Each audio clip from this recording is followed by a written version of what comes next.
हाय मेरे प्यारे बच्चे, कैसे हैं आप लोगों का वेलकम है मेरे चैनल पर। मैं आज आप लोगों को पढ़ाने वाला हूँ क्वेश्चन बैंक 2017 का साइंस का। लास्ट क्लास में मैं आप लोगों को 2016 को पढ़ा चुका हूँ, आज पढ़ाऊंगा 2017 का। ठीक है, देखते हैं हम लोग क्या क्या पूछे हुए क्वेश्चन है प्रीवियस साइंस का। बहुत ही वीवीआई क्वेश्चन है, ठीक है। आप लोग प्लीज जरूर पूरे वीडियो को देखिएगा। ये आपको 2017 का विज्ञान साइंस का प्रथम वाले का फर्स्ट सेटिंग का क्वेश्चन है। पहला वाला है फिजिक्स का क्वेश्चन, है ना। 2017 में थोड़ा सा पैटर्न ने चेंज किया था क्वेश्चन पूछने का। तो ये इस तरह का पैटर्न पूछा है, पहले फिजिक्स पूछा है, उसके बाद केमिस्ट्री पूछा है, फिर बायोलॉजी पूछा है। तो हम लोग देखते हैं फिजिक्स में कितना क्वेश्चन पूछा हुआ है, देख लेते हैं।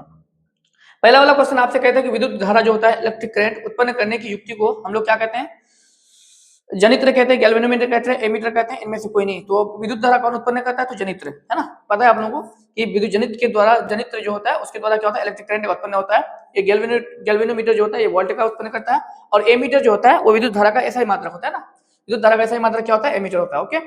ऊर्जा, ऊर्जा का ऐसा ही मात्रक क्या होता है? हम लोग जानते हैं ऊर्जा का ऐसा ही मात्रक क्या होता है? जूल होता है। ये बहुत आसान क्वेश्चन है ना। ऊर्जा का ऐसा ही मात्रक क्या होता है? जूल होता है। ऊर्जा का अगर सीजीएस मात्रक पूछेगा तो ऊर्जा का सीजीएस मात्रक क्या होता है? कैलोरी होता है, ठीक है। इधर तापमान का होता है, तापमान का ऐसा ही मात्रक कितना होता है? तो ताप, ताप तो इसका होता है ना, हीट का होता है। हीट का ऐसा मात्रक क्या होता है? ताप होता है। ओके। उसके बाद है निम्न में से किसका अर्थ जल होता है? Petro, turbo, nitro, hydro. तो आप लोग जानते हैं पेट्रो, पेट्रो का मतलब पेट्रोलियम के बारे में कह रहा है। टर्बो का मतलब टरबाइन वगैरह के बारे में कह रहा है, हवा वगैरह में जो घूमता है। उसके नाइट्रो का मतलब जो नाइट्रोजन गैस होता है उसके बारे में कह रहा है। और हाइड्रो, हाइड्रो का मतलब क्या होता है? पानी, है ना। आप लोगों ने पढ़ा है इसमें फिजिक्स में कि जो हाइड्रो होता है, हाइड्रो किसके लिए हम लोग इस्तेमाल करते हैं? जल के लिए हम लोग हाइड्रो का इस्तेमाल करते हैं, ठीक है।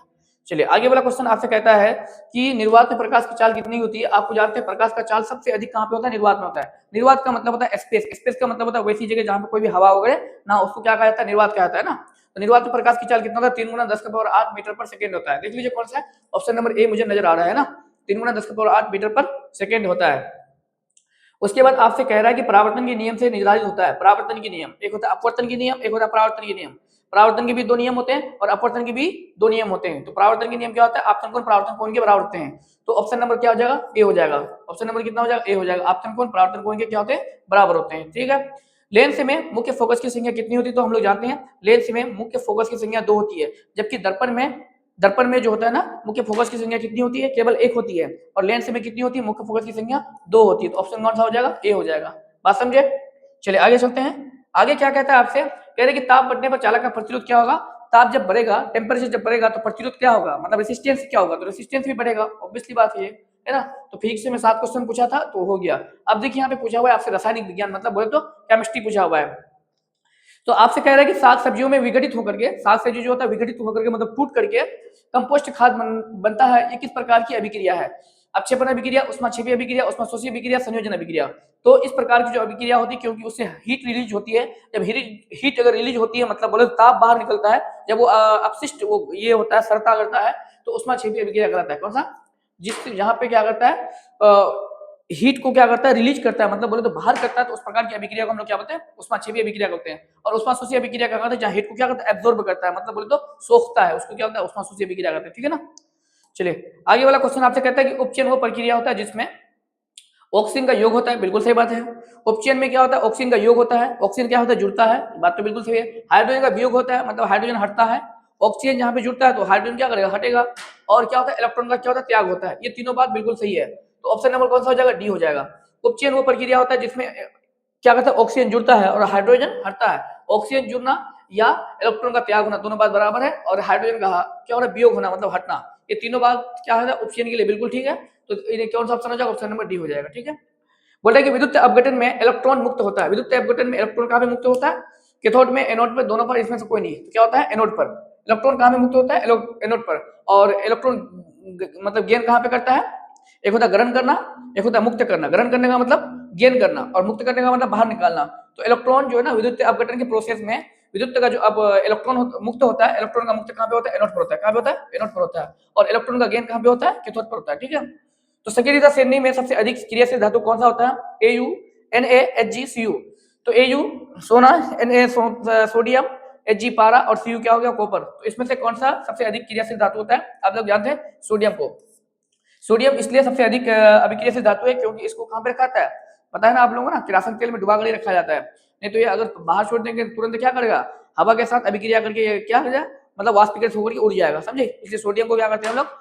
किरासिन तेल में डुबा करके रखा जाता है। सोडियम को हुआ, लिथियम को हुआ, इस सबको किरासिन तेल में डुबा करके रखा जाता है, नहीं तो ये क्या करेगा, ये हवा के साथ अभिक्रिया करके, है ना, वाष्पीकृत हो जाएगा। कह रहा है कि अल्डिहाइड का श्रेणी के सदस्यों की अभिक्रियाशील समूह क्या होता है, अल्डिहाइड। अल्डिहाइड कौन सा होता है भाई, बॉन्ड OH तो अल्कोहल होता है, bond C double bond OH, ये तो क्या होगा, ये हो जाएगा आपका क्या, क्या होता है एसिटिक, नहीं, bond C double bond O bond OH, ये तो क्या होता है, ये bond C double bond O bond OH, ये तो हो गया आपका एसिटिक एसिड, है ना, ये हो गया आपका अल्डिहाइड। अल्डिहाइड या कीटोन ये होता है, bond C double bond O bond H, ये क्या होता है आपका अल्डिहाइड का, ये क्या होता है ये बताइए कमेंट में आप लोग, bond C double bond O bond H क्या होता है, ये भूल रहा हूं मैं, ये भूलने वाली तो बात नहीं है, कार्बोक्सिलिक का होगा शायद ये, ठीक है, मेरे जहन से अभी क्या हो रही है, स्किप हो रही है, मैं बता दूंगा आप लोगों को। बोल रहा है कि अल्काइन का श्रेणी सदस्य में समान सूत्र क्या होता है, एक 3 प्रकार का जानते हैं आप लोग, कार्बोहाइड्रेट ये जो हाइड्रोकार्बन जो होता है वो 3 प्रकार का होता है ना, अल्केन, अल्कीन और अल्काइन, है ना, अल्केन, अल्केन ANE, अल्कीन और अल्काइन, क्या होता है, 3 होता है, अल्केन, अल्केन, अल्कीन। अल्केन के क्या होता है, CnH2n +2 होता है, और अल्कीन में क्या होता है, अगर ENE है तो CnH2n होता है, और अल्काइन में क्या होता है, CnH2n -2, ये होता है ना, 3 होता है, CnH2n +2 अल्केन होगा, और अल्केन में कौन सा बॉन्ड बनता है, सिंगल बॉन्ड बनता है, आप लोग जानते हैं, और अल्कीन में कौन सा बॉन्ड बनता है, ENE है तो डबल बॉन्ड बनता है, और अल्काइन YNE है तो लास्ट में कौन सा बॉन्ड बनता है, ट्रिपल बॉन्ड बनता है। तो अल्केन में ANE होगा तो सिंगल बॉन्ड, तो उसका फॉर्मूला, जनरल फॉर्मूला कितना होता है, CnH2n +2 होता है, और अल्कीन लास्ट में ENE है तो समझ लेना आपको ये क्या होगा, डबल बॉन्ड बनेगा, उसका क्या होता है फॉर्मूला, जनरल फॉर्मूला CnH2n होता है, और अल्काइन होगा लास्ट में YNE होगा, तो इसका जो होता है जनरल फॉर्मूला CnH2n -2 होगा, और कौन सा बॉन्ड बनेगा, ट्रिपल बॉन्ड बनेगा। CnH2n बिल्कुल नहीं होगा, अल्काइन है लास्ट में YNE है, अल्काइन है ना, लास्ट में YNE होगा, CnH2n +2 नहीं होगा, CnH2n +2, यहाँ भी +2 कर दिया, यहाँ कर दो अपने से -2 कर दो, ठीक है ना, और CnH2n तो होगा ही नहीं, ऑप्शन कौन सा होगा, C हो जाएगा, ठीक है, या एक्चुअली में गलती से CnH2n -2 कर दिया है, +2 कर दिया, -2 होगा, ओके। अब देखो एक पिकोमीटर किसके बराबर होता है, तो हम लोग जानते हैं एक पिकोमीटर बराबर कितना होता है, 10 के पावर -12 मीटर के बराबर होता है। एक पिकोमीटर बराबर कितना होता है, 10 के पावर -12 के बराबर होता है, और ये 10 के पावर -10 मीटर किसके बराबर होता है, एक एंगस्ट्रम के बराबर होता है। आप लोग जानते हैं ना, एक एंगस्ट्रम बराबर कितना होता है, 10 के पावर -10 के पावर माइनस कितना होता है, 10 मीटर के बराबर होता है। एक पिकोमीटर बराबर 10 के पावर -12 मीटर होता है, और एंगस्ट्रम बराबर कितना होता है, 10 के पावर -10 मीटर होता है, ठीक है, याद रखना, ये भी एग्जाम में पूछ चुका है बहुत बार। एक एंगस्ट्रम बराबर कितना मीटर के बराबर होता है, तो एक एंगस्ट्रम 10 के पावर -10 मीटर के बराबर होता है, और ये आपका क्या होता है जी, ये हो जाएगा आपका माइक्रो, है ना, एक माइक्रो बराबर कितना होता है, एक माइक्रो बराबर कितना होता है, 10 के पावर -6 मीटर के बराबर होता है, ठीक है। चलिए आगे चलते हैं हम लोग। बोला है कि खड़िया का रासायनिक सूत्र क्या होता है, ये केमिस्ट्री आ गई, फिर आप अभी केमिस्ट्री चल ही रहा है, खड़िया का रासायनिक सूत्र क्या होता है, खड़िया, देखो खड़िया का बहुत सारा नाम होता है, एक तो खड़िया का दूसरा एक इसका नाम क्या होता है, इसका नाम हो जाता है आपका संगमरमर, संगमरमर इसी को हम लोग बोलते हैं। उसके बाद इसका नाम क्या होता है आपका चूना, ठीक है, और इसका नाम क्या होता है कैल्शियम हाइड्रोक्साइड, तो होता ही है, खड़िया बोले, संगमरमर बोले, चूना बोले, या कार्बन डाइऑक्साइड बोले, सॉरी कैल्शियम कार्बोनेट बोले, तीनों चारों का नाम सेम ही है। चारों का रासायनिक सूत्र क्या होता है, CaCO3, क्या होता है CaCO3, कौन सा हो जाएगा, ऑप्शन नंबर सी हो जाएगा। क्या क्या बोल सकता है, खड़िया बोले, चूना बोले, संगमरमर बोले, या कैल्शियम कार्बोनेट बोले, तीनों का नाम क्या होता है, रासायनिक सूत्र क्या होता है, CaCO3 होता है, ठीक है, ये चारों याद रखेगा नाम। अक्सर देखो इस बार क्या पूछा दिया, खड़िया, कभी पूछ देगा आपका चूना, कहीं पूछ देगा क्या संगमरमर पूछ देगा, कहेगा कि इसका बताओ इसका रासायनिक जो सूत्र होता है क्या होता है, इसका केमिकल फॉर्मूला कितना होता है, CaCO3, आपको याद रखना पड़ेगा, ठीक है। उसके बाद बोल रहा है COOH अभिक्रियाशील मूलक क्या कहलाता है, ये अल्डिहाइड, अल्डिहाइड तो है नहीं भाई, अम्ल, हाँ कीटोन हो सकता है, अम्ल हो सकता है, कीटोन क्या होता है, बॉन्ड OH होता है, बस बॉन्ड OH होता है, bond C double bond O होता है, और ईथर क्या होता है, बॉन्ड H, ऐसा होता है ना, बॉन्ड डबल बॉन्ड O होगा ईथर का, और कीटोन का क्या होता है, bond C double bond O,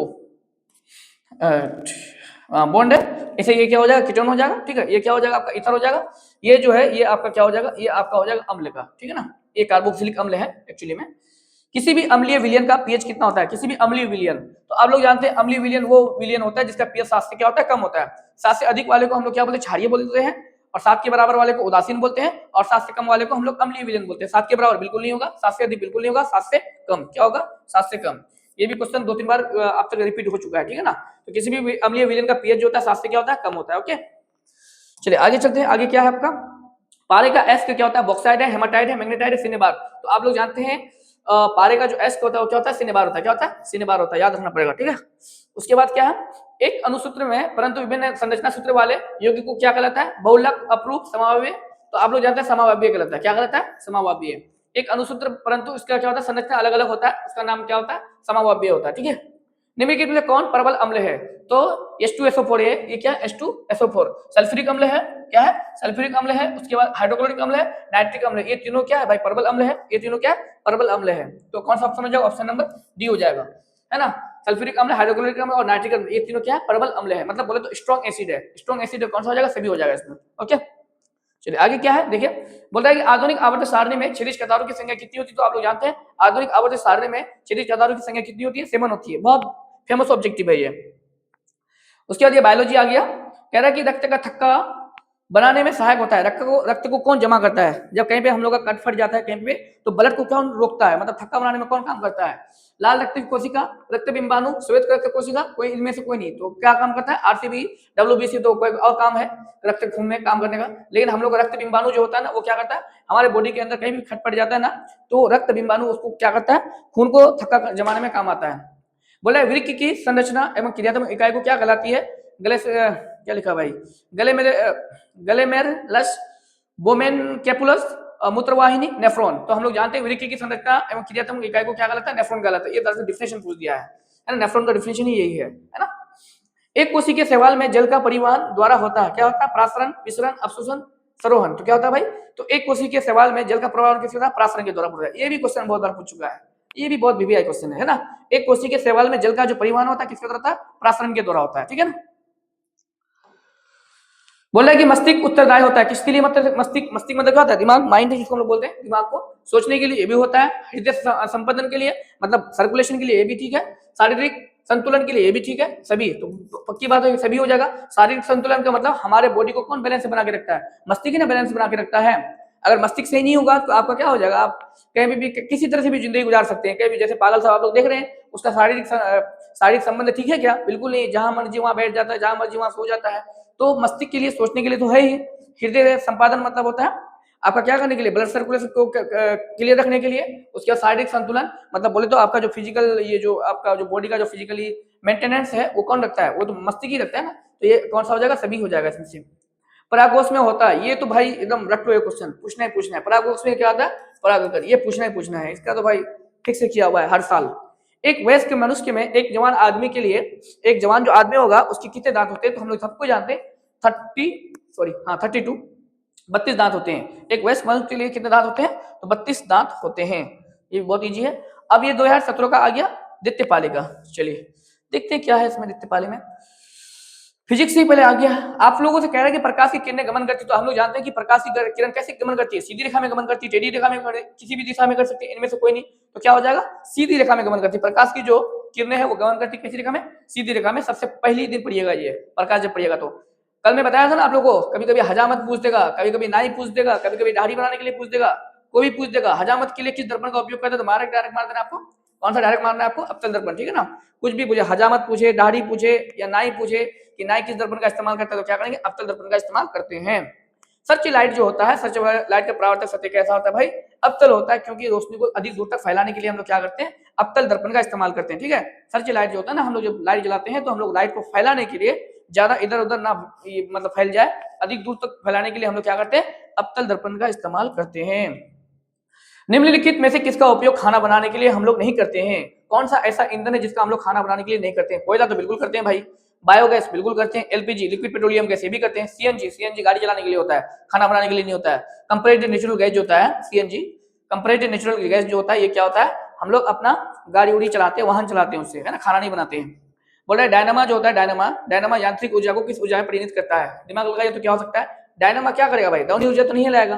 ध्वनि का काम है डायनामा का, सौर ऊर्जा का काम है? बिल्कुल नहीं, इनमें से कोई नहीं, बिल्कुल नहीं। विद्युत ऊर्जा आप लोग जानते हैं, हम लोग का बल्ब उल्ब जलता है इलेक्ट्रिक करंट के द्वारा, तो इलेक्ट्रिक करंट से चलता है, तो क्या हो जाएगा?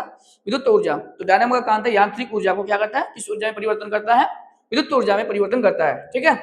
अब नंबर 6 में देख लीजिए क्या लिखा हुआ है। घरों में विद्युत से दुर्घटना किसके कारण होता है? हमारे घर में कभी कभार दुर्घटना हो जाता है ना, तो वो किसके कारण हो सकता है? फ्यूज तार के कारण, शॉर्ट सर्किट के कारण। फ्यूज तार से हम लोग के लिए अच्छी बात है। शॉर्ट सर्किट के कारण, उच्च धारा प्रवाह के कारण, इनमें से कोई नहीं। तो हमारे घर में अक्सर दुर्घटना होता है, मतलब किसी कारण शॉर्ट सर्किट के कारण। दो तार आपस में क्या होता है? जुड़ जाता है, जुड़ जाने के कारण अचानक आग उड़ जाती है, उसको क्या बोलता है? शॉर्ट सर्किट बोला जाता है। जब दो या दो से अधिक तार आपस में मिल जाता है, मिल करके क्या हो जाता है, बोलिए, आग उठ जाता है, मतलब चिंगारी लग जाता है, तो उसमें क्या होता है, शॉर्ट सर्किट, उसी को हम लोग कहते हैं। तो शॉर्ट सर्किट के कारण हमारे घरों में कभी कभी दुर्घटनाग्रस्त हो जाता है। ठीक है, बोले कि आंखों का व्यवहार होता है, ये क्वेश्चन कल भी पूछा था, 2016 में भी पूछा है, 2017 में भी पूछा है। आंखों का व्यवहार होता है पक्का पक्की कहाँ पे भाई, उत्तल लेंस की तरह। मैंने बताया था ना, कल भी बताया था बात कि आंखों का व्यवहार जो होता है ना वो किसकी तरह होता है, उत्तल लेंस की तरह होता है। उसके बाद आपसे आ गया केमिस्ट्री, क्या कहता है, खड़िया। देखिए पहला वाला में भी पूछा है, दूसरा वाला में भी पूछ दिया है, ऐसा तो नहीं कि दूसरा वाला वही रिपीट कर दिया है, हमें भी तो वही लग रहा है, वही रिपीट कर दिया है।